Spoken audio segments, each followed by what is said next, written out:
तस्वीरों में जो ये बाबा आपको नजर आ रहे हैं, इनका नाम है संत सियाराम जी। संत सियाराम जी के बारे में आपको जानना समझना चाहिए और उसके पीछे कई सारी वजह। एक वजह तो यह है कि धर्म आस्था के नाम पर बहुत सारे लोग खिलवाड़ करते हैं। ऐसे में अगर आप असली संतों को जानेंगे तो सनातन परंपरा की तरफ आपका झुकाव जो है वो ज्यादा देखने को मिलेगा।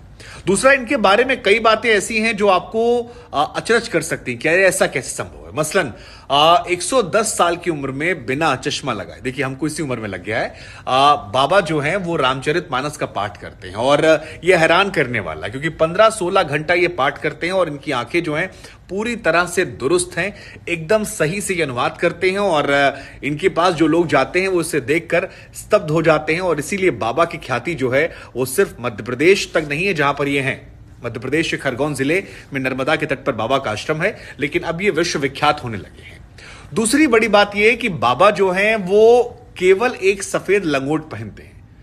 मतलब कोई भी मौसम हो, चाहे बरसात का, गर्मी का, या जैसे अभी हाड़ कपाने वाली ठंड है जिसमें हम और आप अंदर स्वेटर, जैकेट, इनर तमाम चीज पहनते हैं, बाबा कुछ नहीं पहनते, खाली एक सफेद लंगोट। और अपने आप को उन्होंने इस तरह से ढाल रखा है कि वो प्रकृति के साथ ढल गए हैं। अब बाबा के उम्र के बारे में 110 साल कहा था, कई मीडिया रिपोर्ट्स कहती है 100 साल के हैं। हालांकि मोटा मोटा जो सारी रिपोर्ट्स आप देखेंगे तो वो 110 साल नजर आती है।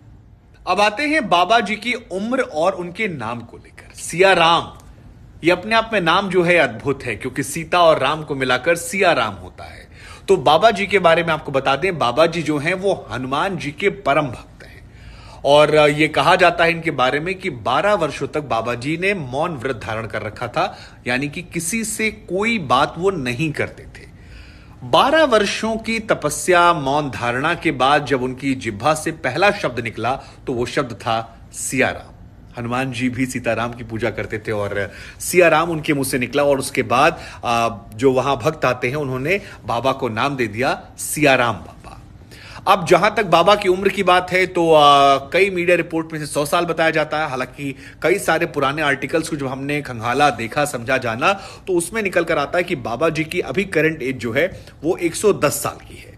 बाबा जी का शरीर जो है वो उम्र के हिसाब से ढला है, लेकिन आंखों में तेज और भक्ति को लेकर जो डेडिकेशन है ये स्तब्ध करने वाला है।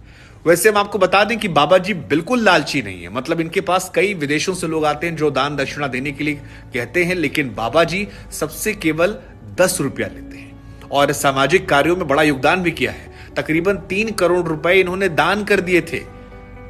तो ये भी एक महिमा है संत की कि संत का हृदय कितना दयालु होता है, करुणा वाला होता है और बिल्कुल लोभ लालच से वो दूर रहता है। बाबा जी के बारे में एक और खास बात जो आपको जाननी चाहिए वो ये कि इस उम्र के पड़ाव पर भी वो स्वावलंबी है, यानी अपने दैनिक दिनचर्या के सारे काम जो हैं वो खुद करते हैं और किसी पर निर्भरता उनकी नहीं है। ये भी अपने आप में स्तब्ध है। नहीं तो बहुत सारे बाबा ऐसे होते हैं जो बहुत सारे चेले चपाटाओं से घिरे होते हैं, लेकिन बाबा जी के साथ यहाँ ऐसा नहीं है। तो ये भी एक अच्छी चीज हमको लगी जो हमें लगा आपको बताते हैं, आपको जानना चाहिए। अब जहां तक बात है बाबा जी के इतिहास को लेकर तो कहा जाता है कि महाराष्ट्र में इनका जन्म हुआ था और वहां से ये रहे। पढ़ाई वढ़ाई बहुत ज्यादा नहीं की थी, लेकिन फिर एक स्वामी जी इनसे मिलते हैं और उसके बाद इन्होंने परिवार का मुंह त्यागा, जीवन ईश्वर को समर्पित किया और हिमालय में बहुत दिन रहे। और उसके बाद जब लौटे तो फिर आकर नर्मदा के घाट पर यहां पर बस गई। यहीं पर इन्होंने अपना आश्रम बनाया है।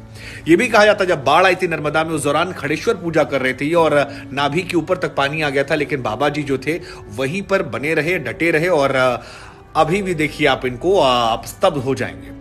लेकिन मेरे लिए जो सबसे हैरान करने वाली चीज है वो ये कि बाबा की आंखों में कोई दिक्कत नहीं है और ईश्वर की चमक, ताकत जो है, उस ईश्वर की भक्ति में शक्ति दरअसल बहुत होती है और ये नजर आता है।